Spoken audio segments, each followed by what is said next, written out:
नमस्कार, स्वागत है आपका खबरों का पंचनामा में। मैं हूं आपके साथ वक्ता। हम लेकर आए हैं देश और दुनिया की 5 बड़ी खबरें, जिस पर चर्चा के लिए हमारे साथ स्टूडियो में मौजूद हैं कैपिटल टीवी के editor in chief doctor Manish Kumar ji. Doctor साहब, आपका बहुत बहुत स्वागत है। धन्यवाद। सबसे पहले नजर डालते हैं आज की हेडलाइंस पर। शरद पवार ने खेला मुस्लिम कार्ड, बोले नवाब मुस्लिम इसीलिए हुई गिरफ्तारी, पद से इस्तीफा देने की मांग को किया खारिज। पीएम मोदी ने पुणे में मेट्रो का किया उद्घाटन, सीएम उद्धव ठाकरे रहे नदारद, एनसीपी ने भी पीएम मोदी का किया अपमान। सीएम योगी आदित्यनाथ का बड़ा दावा, करहल सीट हार सकते हैं अखिलेश यादव, सपा को लग सकता है करारा झटका। रूस के खिलाफ जाने वाले देशों पर पुतिन एक्शन के मूड में, लिस्ट बनाने के लिए दिए आदेश, 8 मार्च से इंटरनेशनल फ्लाइट्स पर भी लगाई रोक। पाकिस्तान को रूस का साथ देना पड़ा महंगा, ब्रिटेन ने पाक एनएसए की लंदन यात्रा को किया रद्द, इमरान की नीति से ब्रिटेन सरकार नाराज।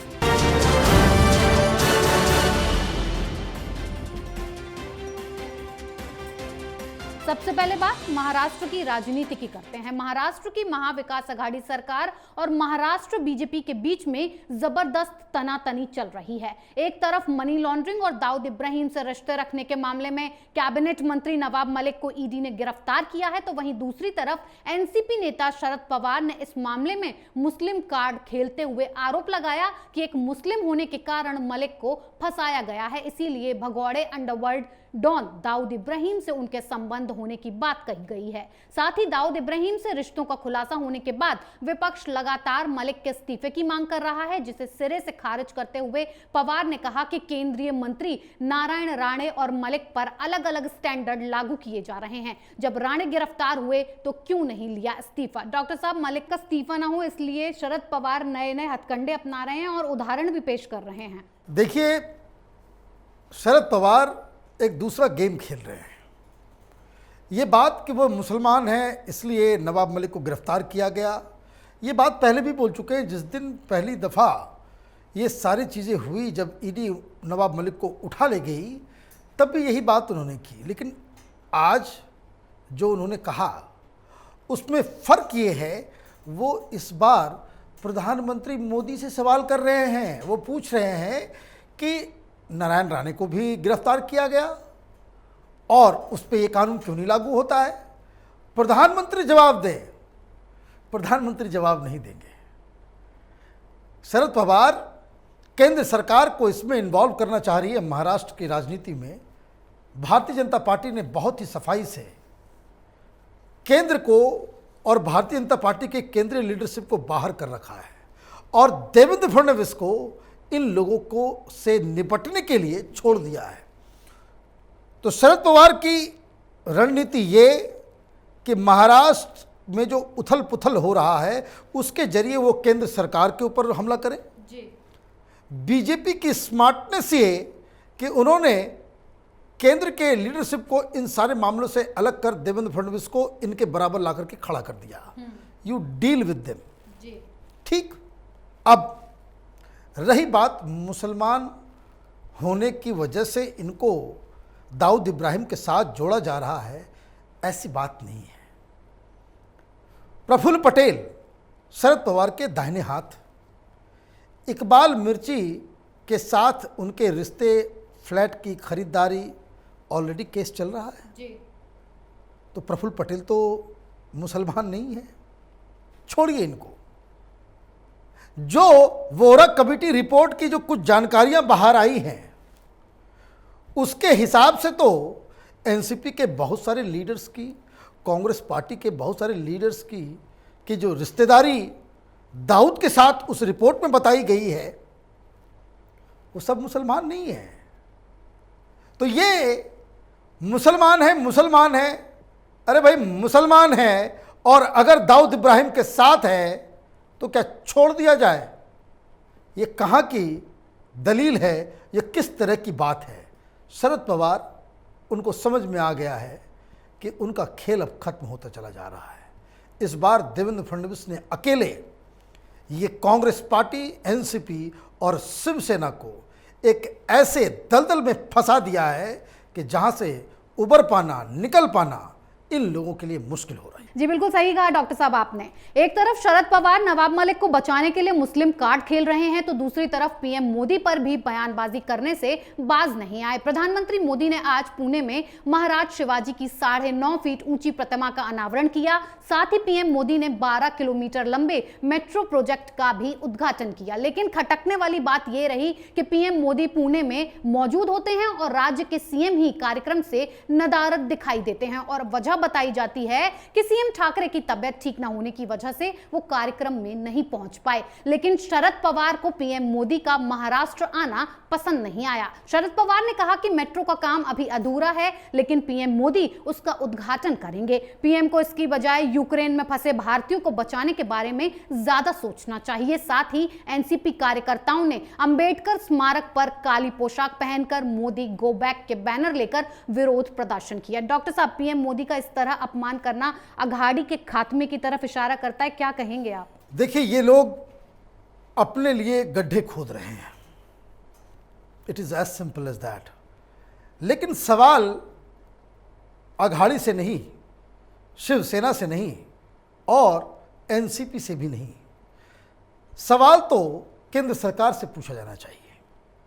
जिस हिसाब से हिंदुस्तान की राजनीति चल रही है वो ठीक नहीं है। कभी ममता बनर्जी राज्यपाल का अनादर कर देती हैं, कभी तेलंगाना में बिना गवर्नर के भाषण किए बजट पेश कर दिया जाता है। प्रधानमंत्री पंजाब जाते हैं, मुख्यमंत्री नहीं पहुंचता। प्रधानमंत्री महाराष्ट्र जा रहे हैं, मुख्यमंत्री नहीं पहुंचते। गवर्नर के ऊपर हर राज्य में इस तरह से हमले हो रहे हैं। क्या बता रहा है ये बता रहा है ये कि आप ओछी राजनीति, गंदी राजनीति की वजह से जो सिंपल प्रोटोकॉल है उस प्रोटोकॉल का आप निरादर कर रहे हो।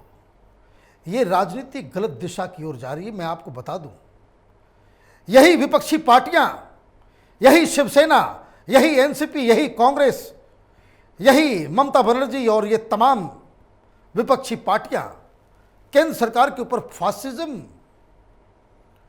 का आरोप लगा रही है, फेडरलिज्म को तोड़ने का आरोप लगा रही है। इंदिरा गांधी अगर होती प्रधानमंत्री मोदी की जगह, अगर मुख्यमंत्री नहीं पहुंचता, सरकार को बर्खास्त कर दिया जाता। यह सेंट्रल गवर्नमेंट की अथॉरिटी के ऊपर कुठाराघात है। ये लोग जब सही ढंग से राजनीति नहीं कर पा रहे हैं तो ये गंदी राजनीति के ऊपर उतारू हैं।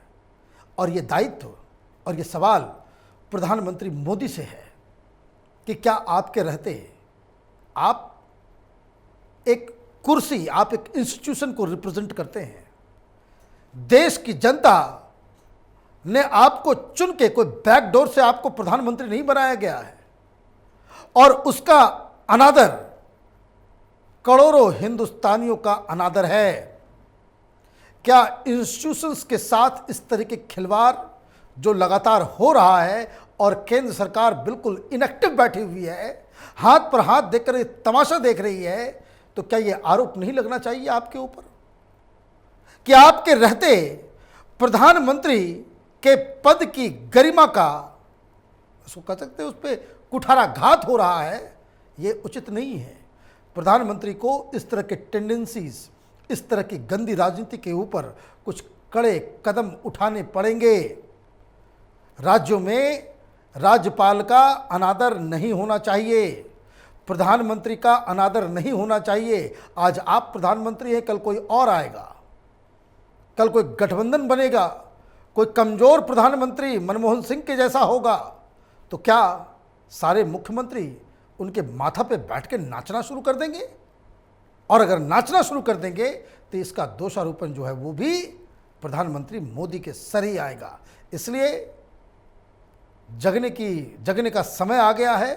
प्रधानमंत्री को कुछ कड़े फैसले, कड़ी कार्रवाई करने की जरूरत है। जी डॉक्टर साहब, जिस तरह महाराष्ट्र में कुर्सी बचाने की कवायद चल रही है तो वहीं यूपी में सीएम की कुर्सी के लिए होड़ मची हुई है, लेकिन इस होड़ के बीच सीएम योगी ने एक बड़ा दावा किया है जो सपा प्रमुख अखिलेश यादव की नींदें उड़ा सकता है। सीएम योगी ने दावा किया है कि अखिलेश यादव यादवों का गढ़ कहे जाने वाले मैनपुरी की करहल सीट से मैदान में है और वही सीट वो हार सकते हैं, क्योंकि अखिलेश यादव ने आजमगढ़ को छोड़कर मैनपुरी की करहल सीट पर चुनाव लड़ने का फैसला किया, लेकिन वोटिंग जिस हिसाब से हुई है उसमें गोरखपुर के मुकाबले करहल सीट पर कम वोटिंग हुई, यानी कि अखिलेश अपने गढ़ में ही हार का मुंह देख सकते हैं। डॉक्टर साहब, सीएम योगी ने अखिलेश यादव को चुनाव के नतीजे आने से पहले ही हार घोषित कर दिया है, इतना कॉन्फिडेंस कैसे? देखिए, ये तो पॉलिटिकल आरोप प्रत्यारोप और चुनाव के समय जो बातें कही जाती है वो है।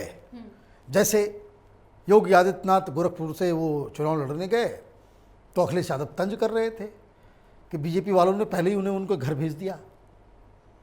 घर वो भी आए वापस जी। लखनऊ से उनको भी वापस समाजवादी पार्टी के तरफ से करहली आना पड़ा। लेकिन ये राजनीति, इस चुनाव के दौरान इस तरह के कटाक्ष चलते हैं। लेकिन जो बात योगी आदित्यनाथ ने कही जी। वो हवा हवाई नहीं है। कई सारे लोग कह रहे हैं कि कई यादव बहुल इलाकों में भी यादवों ने समाजवादी पार्टी को वोट नहीं किया।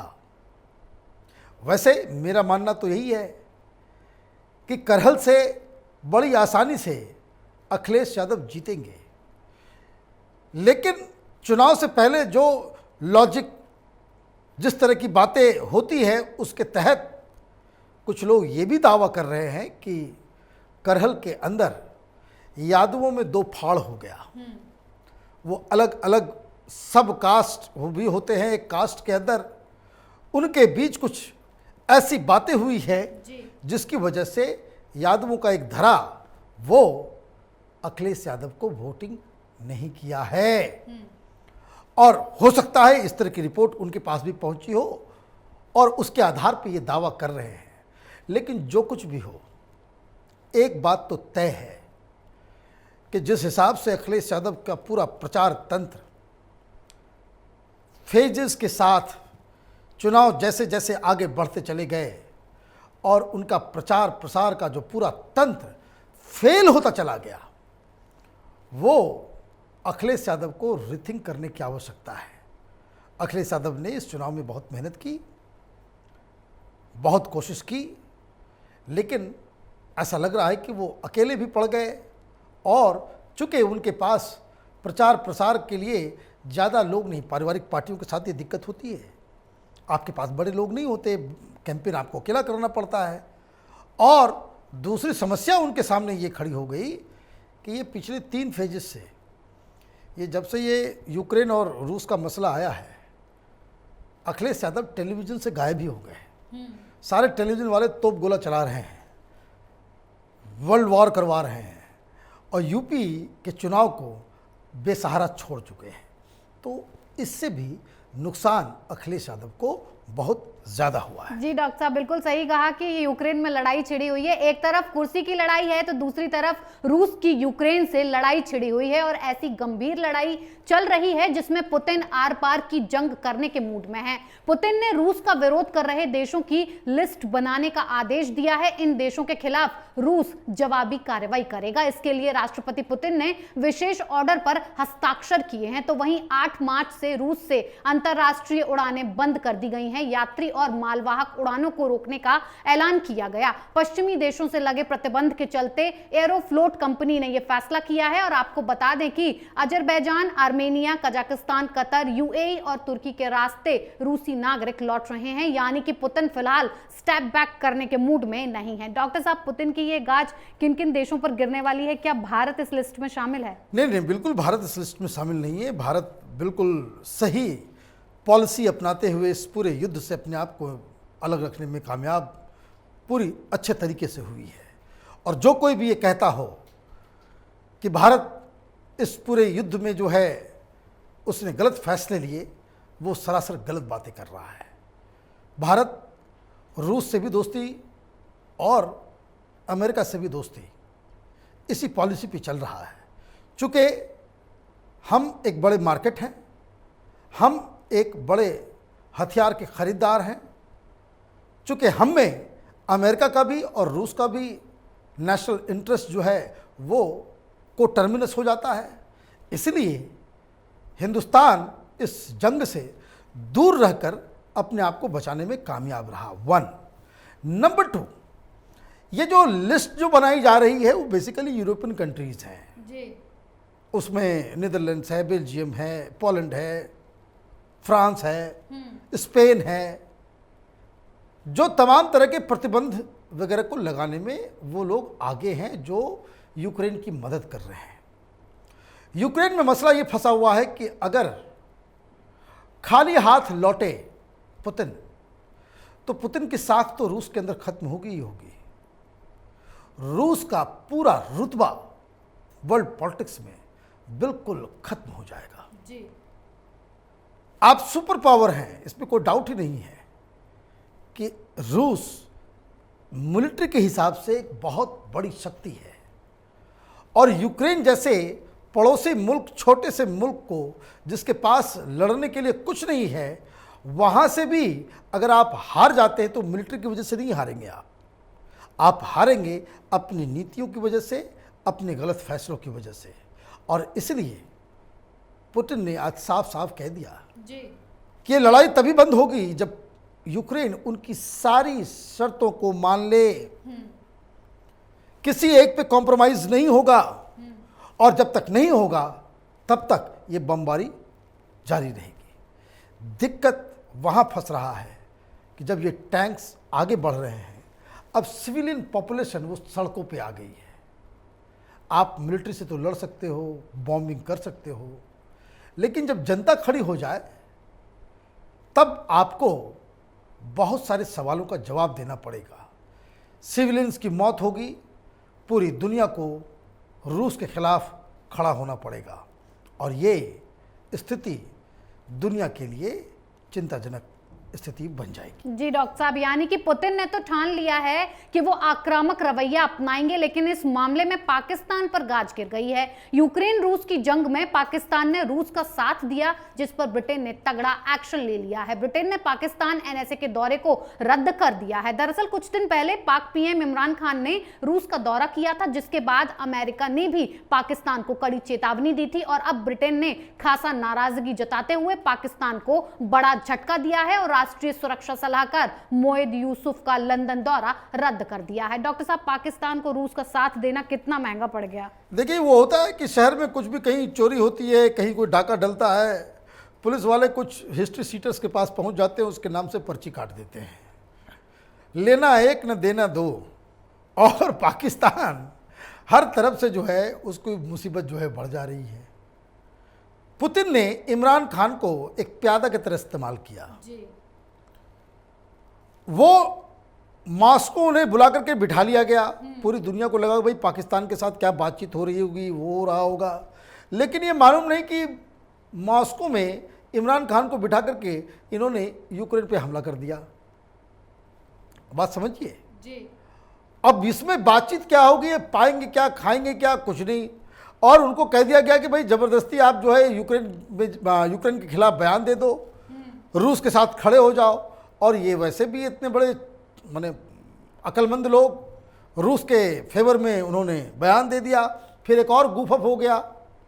गूफअप ये हो गया कि फिर जब उसको कोर्स करेक्शन करने का वक्त आया तो इनके महाकलाकार जो विदेश मंत्री हैं कुरैशी साहब, उन्होंने उल्टा यूक्रेन को ही कह दिया कि भाई शांति से इसका सलूशन निकालना चाहिए, सबसे पहले आप अपने सैनिकों को वापस रूस की सेना से अंदर बुला लीजिए। क्या खाते हैं, क्या पीते हैं, क्या बोल देते हैं, इनको समझ में नहीं आता।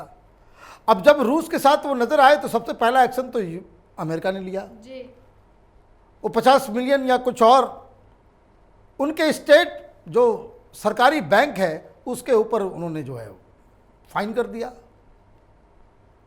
अब ब्रिटेन की तरफ से आ रहा है। ये चारों तरफ से जो है वो घिर जाएंगे, और ये सिर्फ इसलिए हो रहा है कि जो पाकिस्तान में बैठे हुए लोग हैं उनको लगता है कि कोई वो सुपर पावर है, वो कोई मुस्लिम कंट्रीज के सेल्फ प्रोक्लेम्ड लीडर हैं कि जो 55-57 जो मुस्लिम कंट्रीज हैं उसके वो यूनाइटेड स्टेट ऑफ अमेरिका हैं। ये कन्फ्यूज़न माने आप देखिए, पॉकेट में 5 रुपए नहीं है और 5 स्टार होटल में घुस गए और कि वहाँ पे हम अब बैठ करके डिनर करेंगे। ये इस तरह की स्थिति है पाकिस्तान की, और इसलिए हर जगह होता कहीं कुछ और है और पर्ची ये पाकिस्तान के नाम से कट जाती है। डॉक्टर साहब, इमरान खान गेहूं मांगने गए थे रूस, गेहूं तो मिला नहीं, लंदन जाने की टिकट भी कट गई है। सही कहा आपने। डॉक्टर साहब, आपका बहुत बहुत धन्यवाद इतनी जानकारी। धन्यवाद। खबरों का पंचनामा में आज के लिए इतना ही। देश विदेश की बाकी खबरों और उनके सटीक एनालिसिस के लिए देखते रहिए कैपिटल टीवी में। लाइक कीजिए, शेयर कीजिए और कैपिटल टीवी को सब्सक्राइब कीजिए। नमस्कार।